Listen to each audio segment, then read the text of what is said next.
ও সিলেটের মুসলমান যুবক, ও পর্দার আড়ালের মা বোনেরা, ও বৃদ্ধ বাবাজি, কি বয়ান আর করব? জীবনটা কখন চলে যাবে বলা যায় না। আল্লাহর কাছে দোয়া করেন আপনাদের সন্তানদের জন্য। এতক্ষণ আমি যা বয়ান শুনাইলাম এগুলো বাস্তবায়ন করতে হলে মা বাবার দোয়া লাগবে। ও পর্দার আড়ালের আম্মা জানেরা, আপনাদের দোয়া যে কত দামি একটা সম্পদ। এরে আম্মা জান, আজকে এখানে প্রায় 8টা সন্তানের মাথায় পাগড়ি দেওয়া হলো, কোরআনের হাফেজ হয়ে গেছে। এদের আব্বা আম্মার কপাল কত ভালো। ও পর্দার আড়ালের আম্মা জানেরা, আপনারা নবীদের মায়ের মতো দামি মা, আপনারা সাহাবায়ে কেরামদের মতো দামি মা, সাহাবায়ে কেরামের মায়ের মতো মা।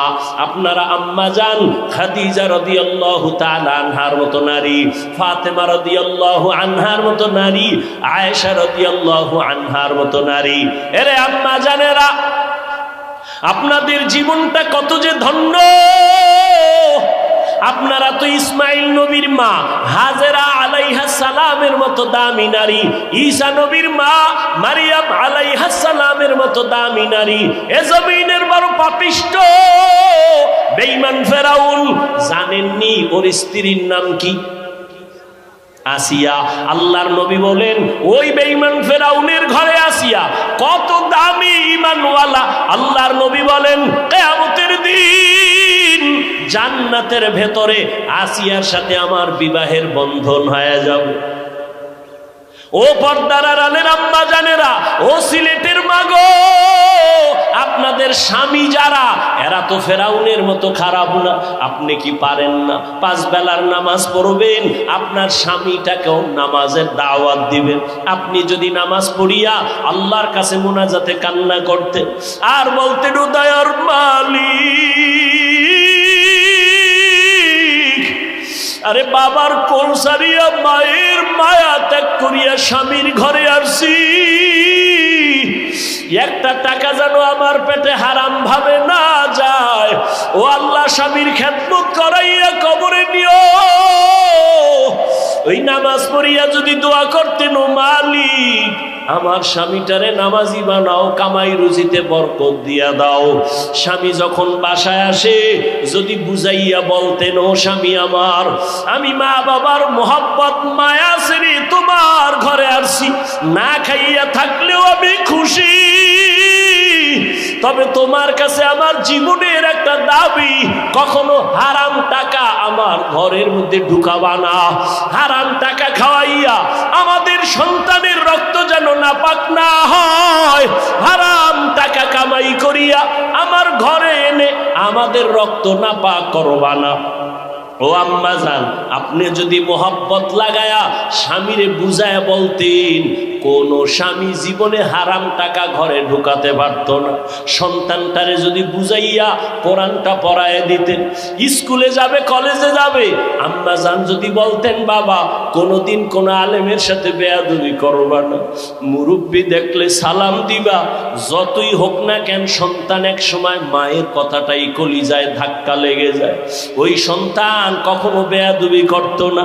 যদি একদিন শুনতেন সন্তান কোনো মুরব্বীর সাথে বেয়াদবি করছে, আপনি যদি সন্তানটাকে শাসন করতেন, ধমক দিতেন আর বুঝাইতেন, সন্তানটা বুঝতো। একদিন সন্তান ডাক্তার হইয়াও কোরআন পড়ে আপনার জন্য দোয়া করত। ও আম্মা জান, এখনো কি আপনি পারবেন না? আল্লাহ তো তওবার দরজা খুলে রাখছেন। তওবার দরজা দিয়া চোখের পানি ছেড়ে দোয়া করিয়েন আপনার সন্তান যেন আদর্শবান ডাক্তার হয়, আপনার সন্তানটাকে আদর্শবান ইঞ্জিনিয়ার বানায় যাবেন, আপনার সন্তানটাকে আদর্শবান প্রফেসর বানায় যাইয়েন। আপনার সন্তান যেন কারোর সাথে বেয়াদবি না করে, মা বাবার দোয়া নিয়ে চলে, মুরব্বীদের দোয়া নিয়ে চলে। একদিন আপনি কবরে যাবেন, ওই সন্তান ডাক্তার হলেও দোয়া করতে ভুলবে না, ইঞ্জিনিয়ার হলেও কোরআন পড়ে দোয়া করতে ভুলবে না।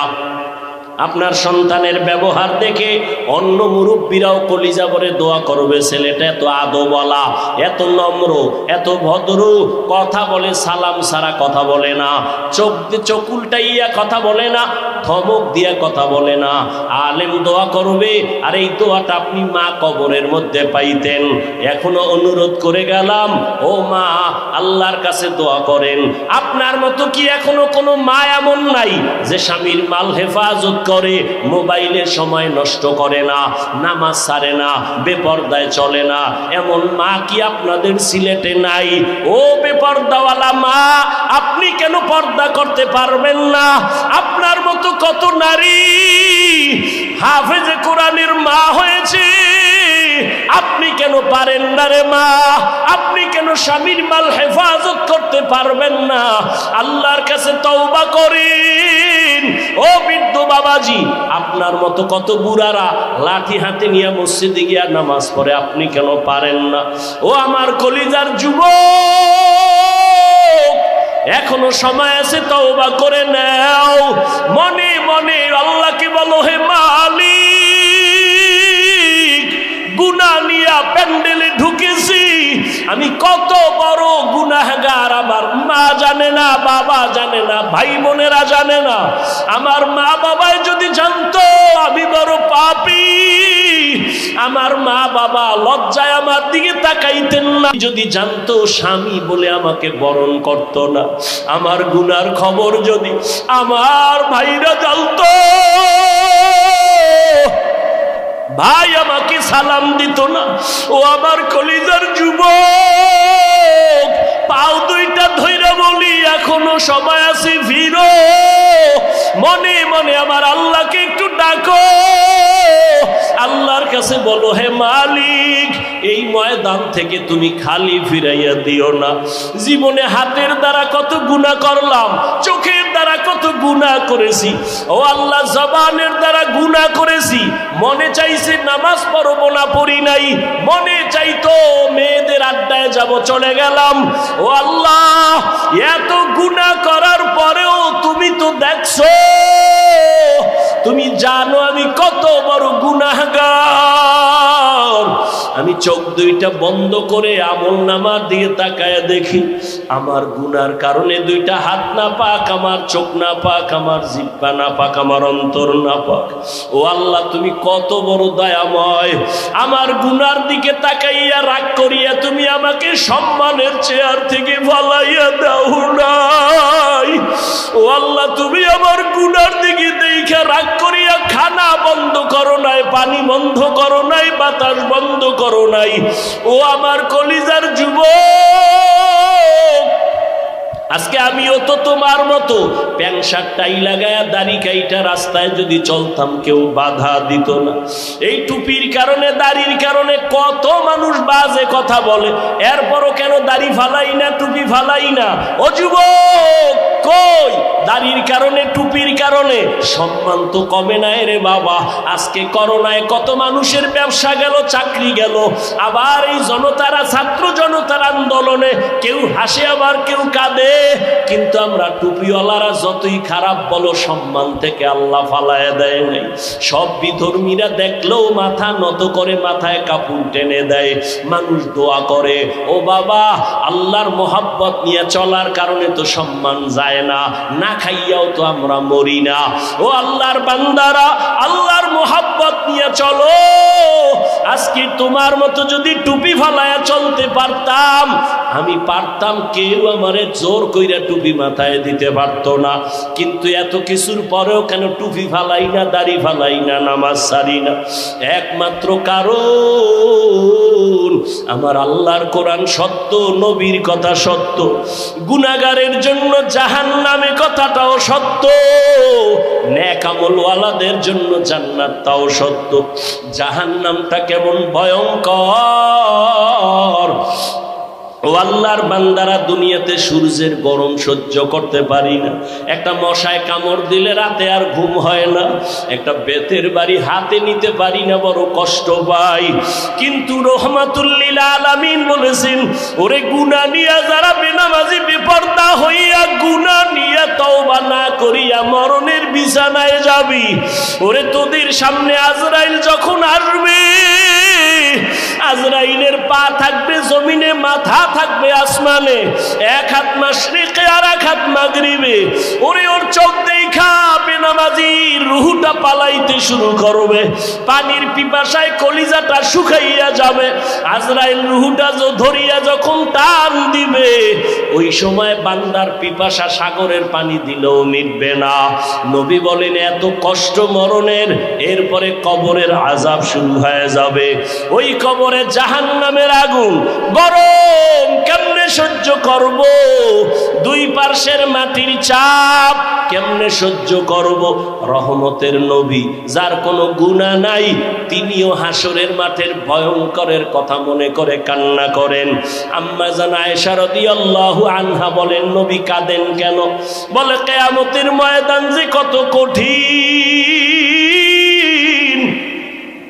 নারী আর পুরুষেরা দাঁড়াবে উলঙ্গ, নবীরা পর্যন্ত সূর্যের গরমে সহ্য করতে পারবেন না। ওদিকে জাহান্নামের আওয়াজ, কান্না করা শুরু করবেন নবীরা। মুসা নবী কাঁদবেন, ঈসা নবী কাঁদবেন, ইব্রাহিম, আদম নবী, নূহ নবী কান্না করবেন। ওই সময় আমার উম্মতেরা যদি গুনাহ নিয়ে আমার মালিকের দরবারে দাঁড়ায়, জাহান্নাম ছাড়া উপায় থাকবে না রে বাবা। ওই চিন্তা করিয়া আবু বকর জান্নাতের টিকিট পাইয়াও কাঁদতেছেন, আল্লাহর আদালতে সূর্যের নিচে কেমনে দাঁড়াবো, আল্লাহর আদালতে জাহান্নামের আগুনের গরমে কেমনে দাঁড়াবো। ওমরে ফারুক জান্নাতের টিকিট পাইয়াও কান্না করতেছেন। আর আজকে তোমার আমার কপাল কেন এত খারাপ, চোখে কেন পানি নাই? গুনার কারণে দিলটা পাথর হয়ে গেছে, এই কারণে চোখে পানি আসে না রে বাবা। এখনো সময় আছে, মা বাবার দোয়া নিও, তওবা করে মনে মনে আল্লাহকে বলো, আল্লাহ যতদিন আর বেঁচে থাকবো, স্কুলে পড়ি, কলেজে পড়ি, চাকরি করি, ব্যবসা করি, আর নামাজ ছাড়বো না, আর দাড়ি কাটবো না, বেপরদায় চলবো না, মা বাবার সাথে বেয়াদবি করবো না। উলামায়ে কেরামের দোয়া নিয়া, শিক্ষক মুরব্বীদের দোয়া নিয়া, নবীর তরিকা মেনে চলবো, নামাজ পড়বো। তওবা করার মতো যদি কপাল থাকে, অন্তর তৈরি হয়। মুনাফিকি যদি অন্তরে না থাকে, যাদের তওবার নিয়ত আছে খাঁটিভাবে, দুটো হাত আমার আল্লাহকে দেখায়া দাও। আয় আল্লাহ, হাতগুলো কবুল করে নেন, তওবা কবুল করে নেন। আয় আল্লাহ, তওবার উপরে মরণ পর্যন্ত চলার মতো আমাদের তৌফিক দান করেন, আমিন। আলহামদুলিল্লাহ।